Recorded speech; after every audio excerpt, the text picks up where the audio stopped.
Сәлем қыздар, бүгін біз сіздермен өте дәмді, ерекше болып шығатын араб пирогын бірге әзірлейтін боламыз.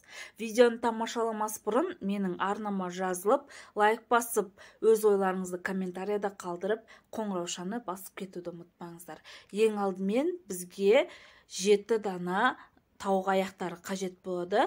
Ол тауық аяқтар мариновкаға жібереміз. Бізге чеснок, майонез, қызыл паприка, қызыл бұрыш, кориандр, қара бұрыш, қызыл бұрыш және де тұз қажет болады.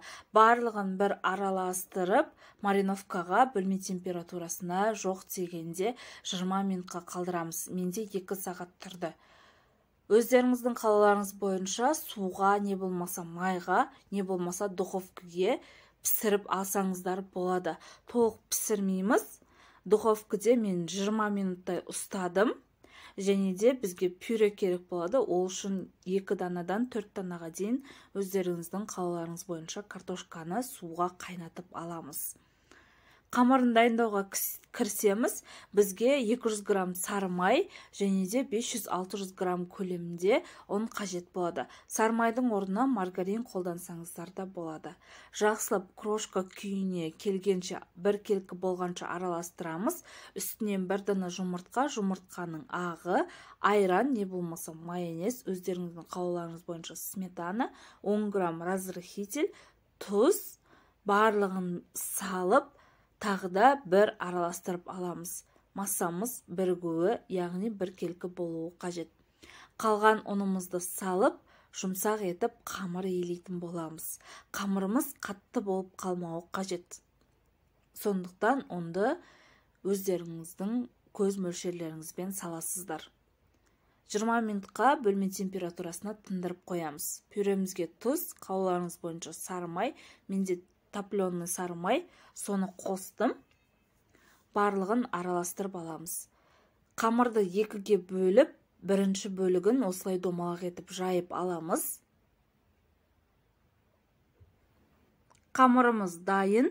Дайын болған қамырымыздың үстіне картошка пюремізді соңына дейін жеткізбей салып шығамыз. Менде барлығы бөлме температурасында суыған. Үстінен тауық аяқшаларын барлығын осылайнан салып шығамыз. Енді үкіштен өткізілген 100 грамм ірімшігімізді үстінен осылай сеуіп шығамыз. Еритін сыр болса, яғни моцарелла болса, тіпті керемет болады. Екінші қамырымызды жаюға кірісеміз. Екеуін бірдей етіп жайып аламыз.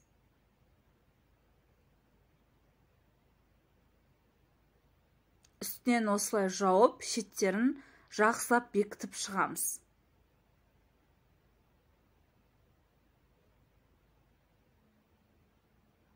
Осылайнан өріп шықсаңыздар да болады.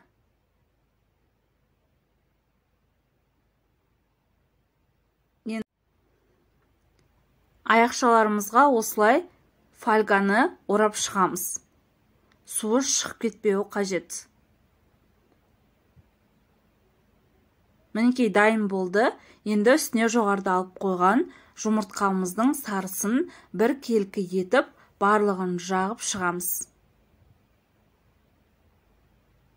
Бұл уақытта біздің пешіміз 180-190 градусқа қызып тұруы қажет. Үстінен қара тимин және де седана сепсеңіздер болады.